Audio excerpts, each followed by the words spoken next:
Relationship with North Korea has been very good. We've really established a good relationship with Kim Jong-un. I have personally. There's no rocket testing. There's no missile testing. We're getting our remains back. We got our hostages back. And we have a very, very good relationship, the two of us, and that's very important. There's been no nuclear testing. And what they're doing with 5G will be, you'll have to see. I'll find out. Say it again. Sir, this is Jahan Ali from Airwine News TV Pakistan. Lindsey Graham, when he met Imran Khan, he says, you both are kind of same personalities.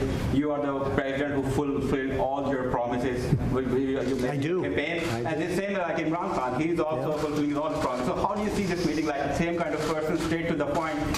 Well, I think we're going to have a great meeting today. I know that it's an important meeting. I consider this a very important meeting because I think we haven't met the potential of either country. I think the potential with Pakistan and likewise the opposite way. I think we have not even come close to meeting it. There is tremendous potential between our country and Pakistan. I think Pakistan's going to help us out to extricate ourselves. We're like policemen. We're not fighting a war. If we wanted to fight a war in Afghanistan and win it, I could win that war in a week. I just don't want to kill 10 million people. Does that make sense to you? I don't want to kill 10 million people. I have plans on Afghanistan that if I wanted to win that war, Afghanistan would be wiped off the face of the earth. It would be gone. It would be over literally in 10 days. And I don't want to do that. I don't want to go that route. So we're working with Pakistan and others to extricate ourselves, nor do we want to be policemen, because basically we're policemen right now.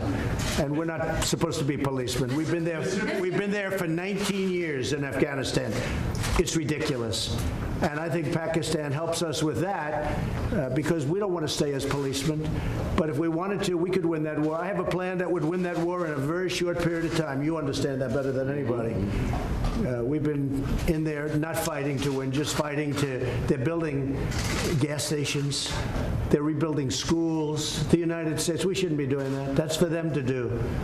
But what we did and what our leadership got us into is ridiculous. But I think we'll have some very good answers on Afghanistan very quickly. Mr. President, Jerry Nadler says the Mueller report lays out evidence of high crimes and misdemeanors. Yeah, go ahead. You go ahead. Go ahead. This is Matthias from GT Network Pakistan. Pakistani army has fought war against terror, and it has fought alternative and gave sacrifices in protecting Pakistan-Afghanistan border as well. But Pakistan's sincerity was always doubted. Coalition Support Fund was suspended by the U.S. Defense Department.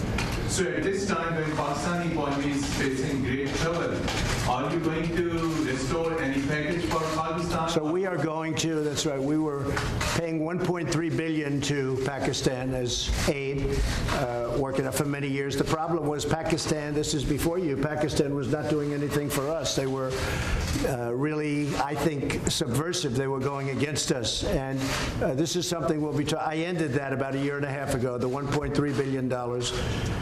And I'll tell you what, to be honest, I think we have a better relationship with Pakistan right now than we did when we were paying that money.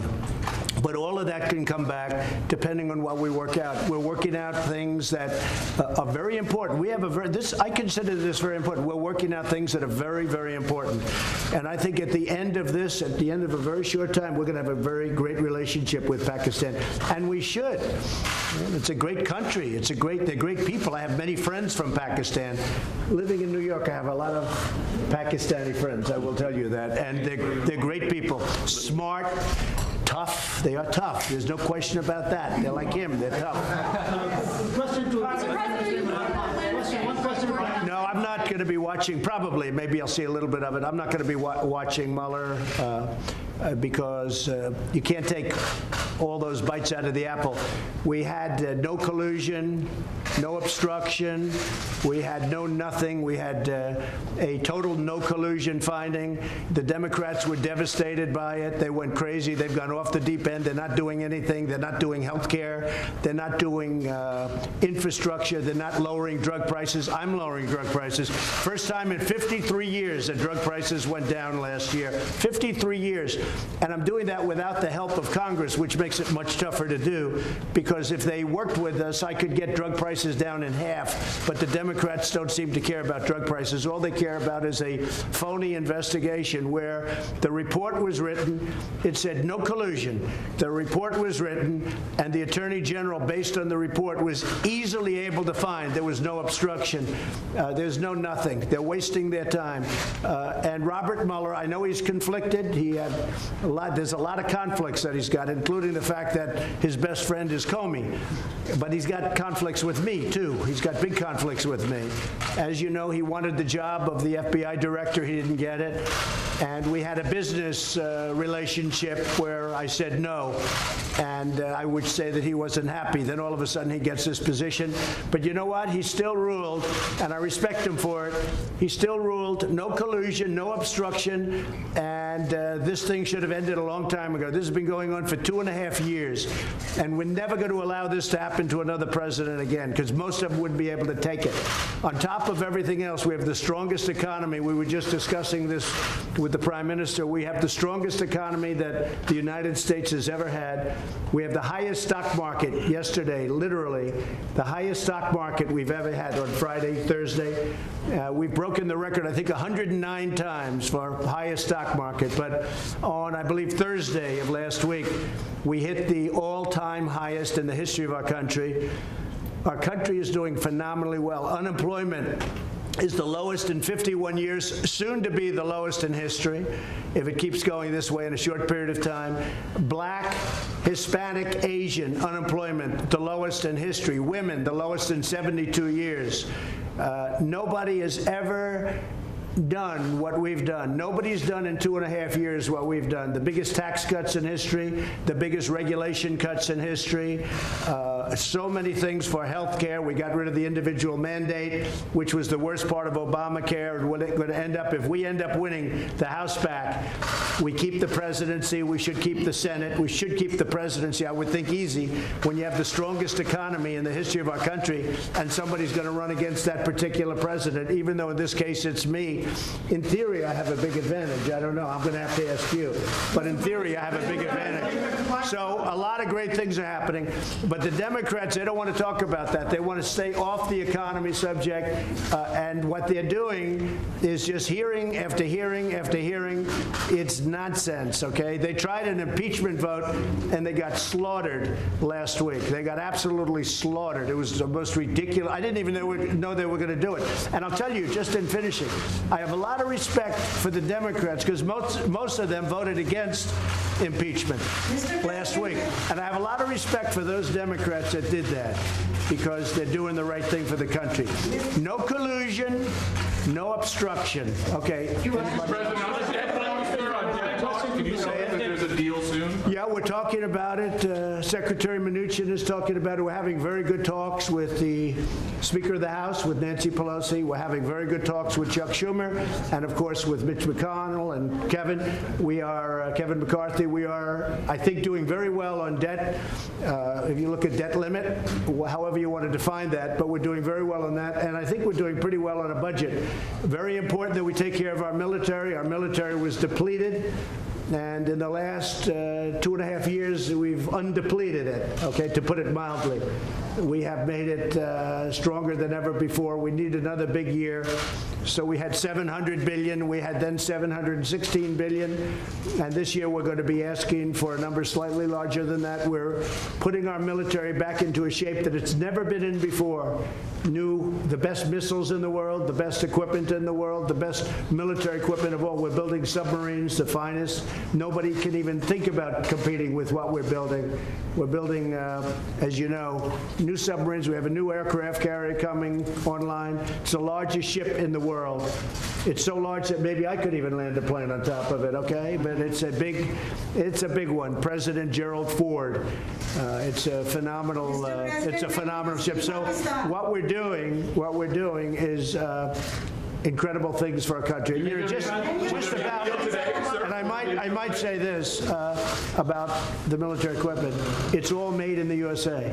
Everything, 100%. It's all made in the USA, and you know, it's one of the reasons our job numbers probably are so good, lowest unemployment. Yeah. Mr. President, will you be visiting Pakistan? I think described Pakistan as a great country. So he will be definitely extending your invitation. So would you be visiting Pakistan? Well, I can't say that yet because so far he has not extended me an invitation. And after today's meeting, maybe he won't, but I have a feeling he might. Yes, I'd love to go to Pakistan. Yes, please. Mehzad Slini here from Pakistani news channel Akhtar. Is there any exact date or time frame of U.S. troops withdrawal is under consideration at your administration? Are you talking about from Afghanistan? Yes. Yeah, we have already withdrawn quite a few. And we're doing it very slowly, very safely. And we're working with Pakistan and with, as you know, we're negotiating with the Taliban.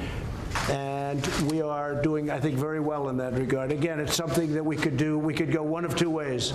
We could do a number the likes of which they've never seen before and win it very quickly. I don't want to do that.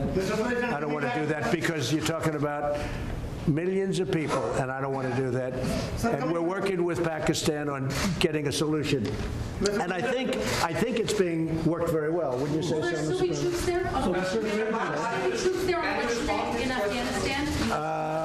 Well, I don't know. We're moving a lot of them out, and want them to be gone? we've done what we were supposed to do. We've been there for 19 years, and we've acted as policemen, not soldiers. And again, if we wanted to be soldiers, it would be over in 10 days, 1 week to 10 days, if we wanted to. But I have not chosen that. Why would we kill millions of people?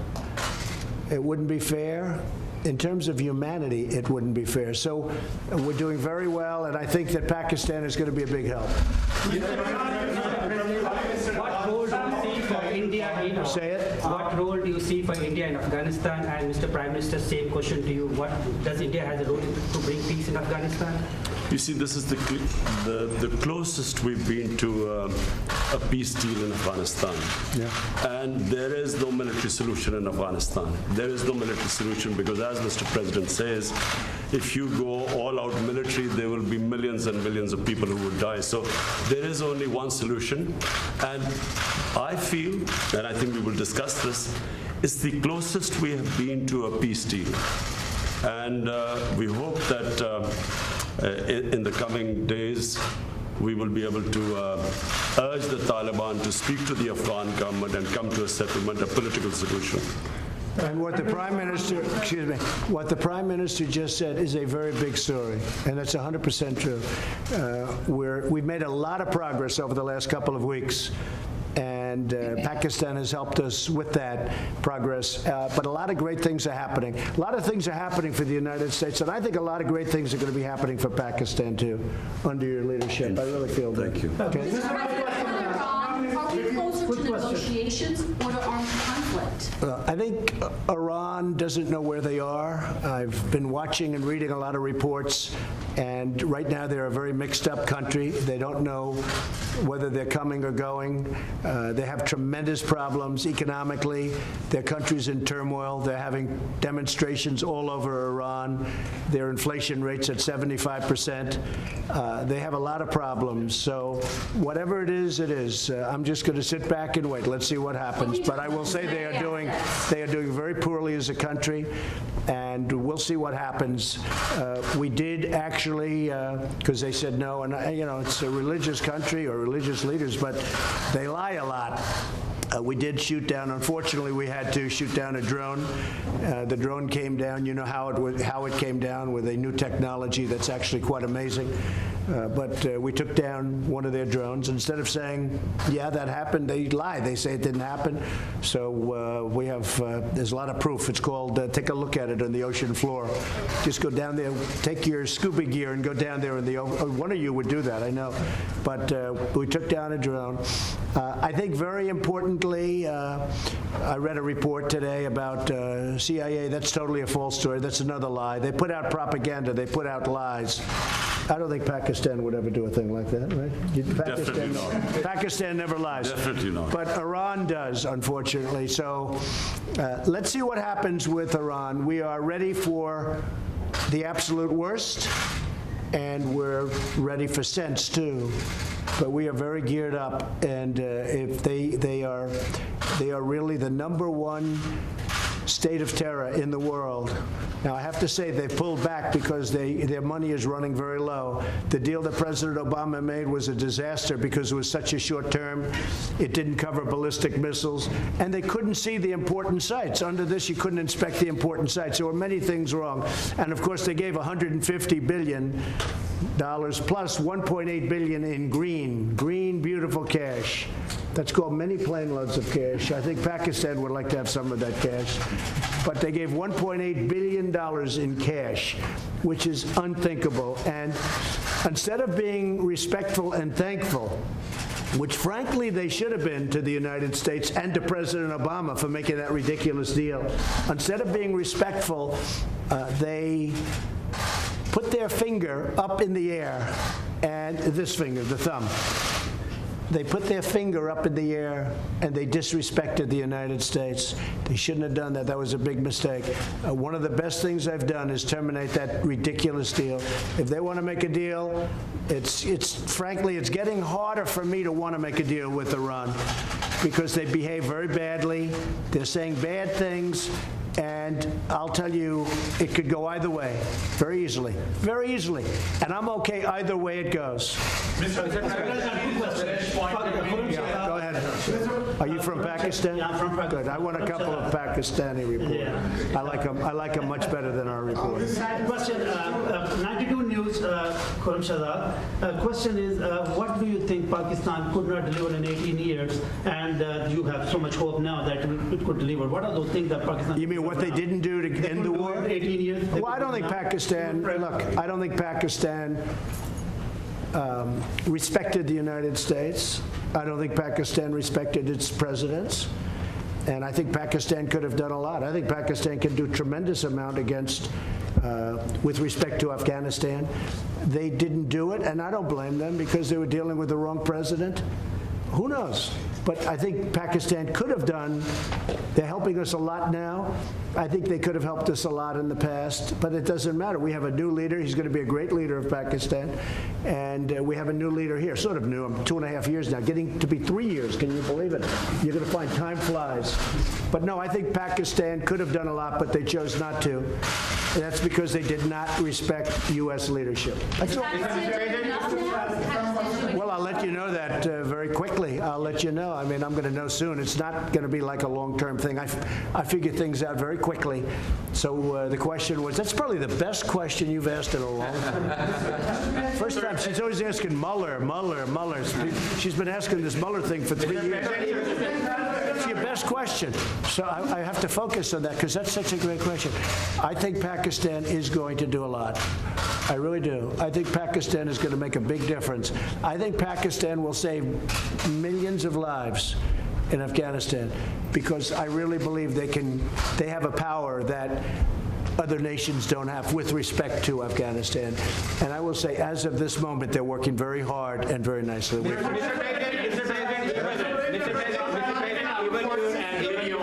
Protesters in Hong Kong and these ongoing protests being beaten by gangs and potentially the Hong Kong and Chinese governments sort of looking the other way and allowing these peaceful protesters to be beaten. Have you seen any of that footage? Have you been briefed on any of that? Well, I have. Beijing and China? You know, I know President Xi. We're working on trade deals right now. We'll see what happens. Meantime, they're paying us billions and billions of dollars of tariffs, which is fine with me.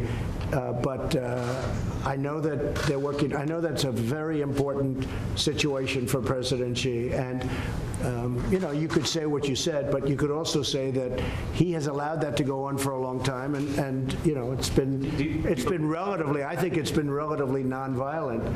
Do you believe that protesters should be allowed to protest on the streets in Hong Kong as they've been? Well, they are. I mean, they are. I don't think China stopped them. China could stop them if they wanted. I think that, again, I'm not involved in it very much, but I think President Xi of China has acted responsibly, very responsibly. They've been out there protesting for a long time. I've never seen protests like it where you have that many people. It looks like 2 million people. Those are big protests. But I think that I hope that President Xi will do the right thing, but it has been going on a long time. There's no question about it. Mr. President, even your critics. You want to take a question? Prime Minister, again, from Airway News. Mr. Prime Minister, Mr. President made good remarks about Pakistan and said that Pakistan can help a lot to end the violence in Afghanistan. The dialogue process and reconciliation process. So what really Pakistan can do to bring peace, because you're also accompanied by your Deputy Commander General Bajwa and other security team. So what solution Pakistan, what strategy paper you have to push forward the peace and reconciliation process in Afghanistan and assurances to the U.S.? Yes. Well, number one, this is the longest war that the United States has ever fought. It's almost 19 years. Number two, I'm one of those who always believed that there was no military solution. Because anyone who knows the history of Afghanistan, you just have to look back at the history. There was always going to be a political settlement at the end. And I have to compliment President Trump, because he has now forced people to end the war, to have a settlement. And that's where I think Pakistan is playing a very important role, because Pakistan has a 1,500-mile border with Afghanistan and all the areas where the trouble is, which is the eastern side of Afghanistan. So this is a critical time. I'm looking forward to my talks with President Trump. We have our military leadership here, because this is obviously a security situation. And what we want is understanding between the two countries. I can assure President Trump that whatever we will be saying will be the apps. We will be straight with them. There will never be any question of any doubt on Pakistan's intent, because apart from Afghanistan, the country that wants peace in Afghanistan more than any other country is Pakistan, because we get directly affected by it. And Pakistan needs stability. We have had 15 years of fighting this war on terror, over 70,000 Pakistani casualties, over $150 billion lost to the economy. So we desperately want peace. And I'm happy that President Trump has pushed this forward. So we hope, I'm looking forward to these talks. And apart from Afghanistan, there is another security threat in South Asia, and that is Kashmir dispute unresolved by the United Nations and even by the UN, who voted in support of that resolution in the UN. Now, are you going to make any kind of submission and intervention of President Trump? And the same question to Mr. President Trump, is he going to play any role in that? Okay, he's got it. I've got a question. I will be asking President Trump. It's the most powerful country in the world, the United States. It can play the most important role in bringing peace in the subcontinent. You know, there are over a 1.25 billion people in the subcontinent. They are held hostage to the issue of Kashmir, and I feel that only the most powerful state, headed by President Trump, can bring the two countries together. From my point, I can tell you, we have tried our best. We've made all overtures to India to start dialogue, resolve our differences through dialogue. But unfortunately, we haven't made headways as yet. But I'm hoping that President Trump would push this process. So I was with Prime Minister Modi 2 weeks ago, and we talked about this subject. And he actually said, "Would you like to be a mediator or arbitrator?" I said, "Where?" He said, "Kashmir," because this has been going on for many, many years. I was surprised at how long it's been going on. 70 years. I think they'd like to see it resolved, and I think you'd like to see it resolved. And if I can help, I would love to be a mediator. It shouldn't be, I mean, it's impossible to believe two incredible countries that are very, very smart, with very smart leadership, can't solve a problem like that. But if you would want me to mediate or arbitrate, I would be willing to do that.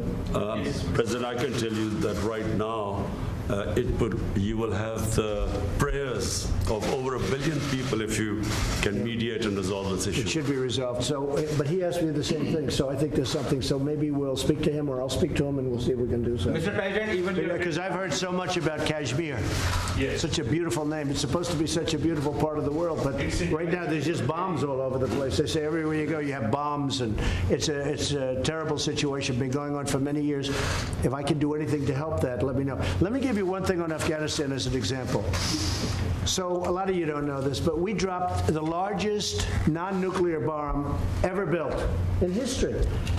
We dropped it in Afghanistan.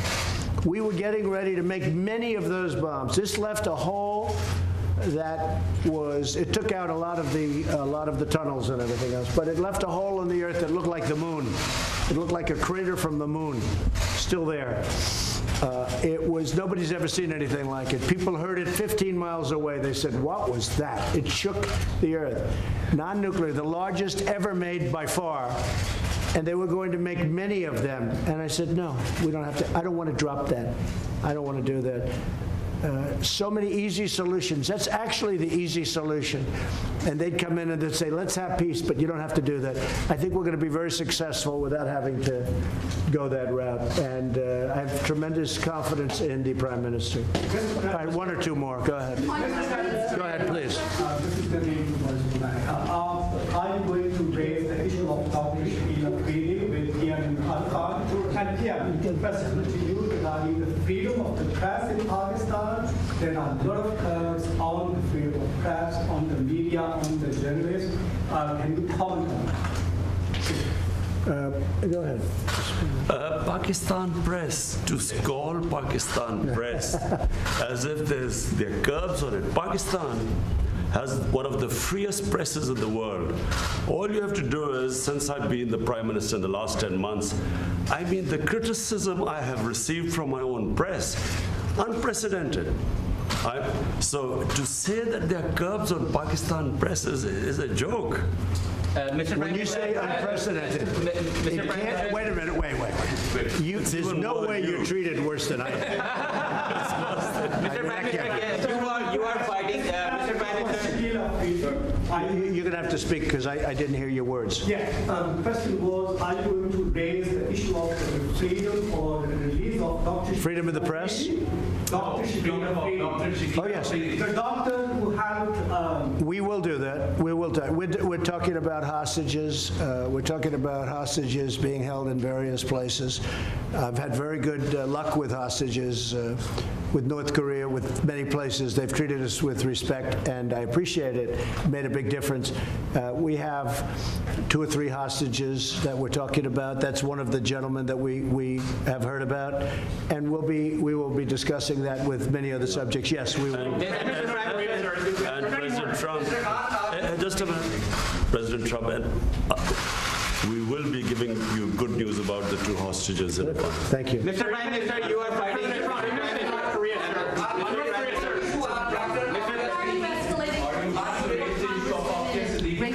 I'll tell it in a second. Go ahead. Ask it again. On your tweets, why are you escalating your feud with the 4 congresswomen and racial tensions and so forth? Well, I think they're very bad for our country. I really think they must hate our country. I think the 4 congressmen we're talking about, the congresswomen, what they've said about Israel, what they've said about our country, when they talk about disgusting people, when they talk the way they talk, when the one mentioned that brown people should speak for brown people and Muslim people should speak for Muslim people, and you hear all this. It's not what our country is all about. No, I think they're very bad for our country. I think they're very bad for the Democrat Party. I think you see that, and they're pulling the Democrats way left. Nobody knows how to handle them. I feel they're easy to handle. To me, they're easy to handle because they're just out there. They're very bad for our country, absolutely. No, I don't think, no racial tension. No, there's no racial tension. Look, I had my best numbers recently, and it's because of the economy and what I've done for the African American. When you look at the African Americans are doing better than they've ever done in our country. We're creating numbers. Look at the poverty numbers. Look at so many different, look at the unemployment numbers, the best they've ever had. No, we have fantastic relationships with the African American community. I think you'll see that. Certainly you're going to see that in 2020, I believe. Even your critics say that you are going to win the 2020 elections, and you are obviously very confident about that. Same thing with Imran Khan. Sir, you are also having a big war against corruption in Pakistan. So can you just give us a little comment on that? Well, I think he's going to win, and I think what's going to happen, of course, he's got a little ways to wait. But I'll go over, I'm going to campaign for you. I'm going to help him with this game.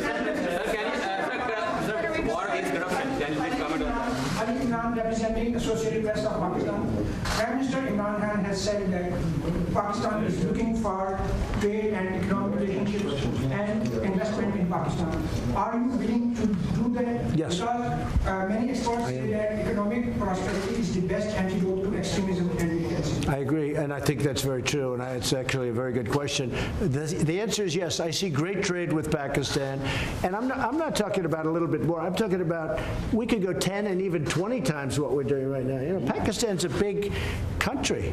It's actually a very big country, and they have tremendous product. They make great product.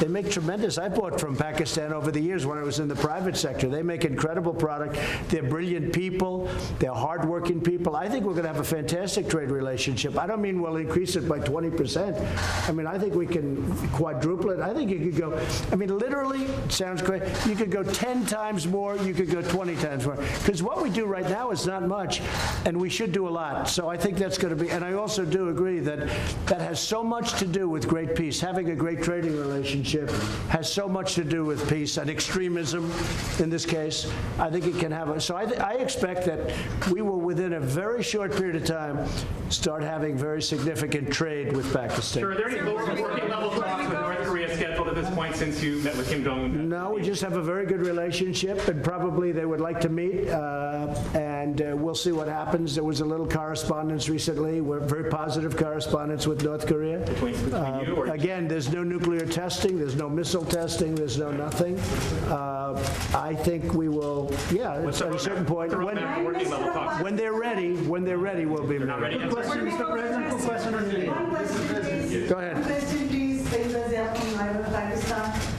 Will you raise the voice for Dr. Afia Siddiqui? Well, there'll be things discussed, so, you know, that would be for afterwards. We'll discuss things.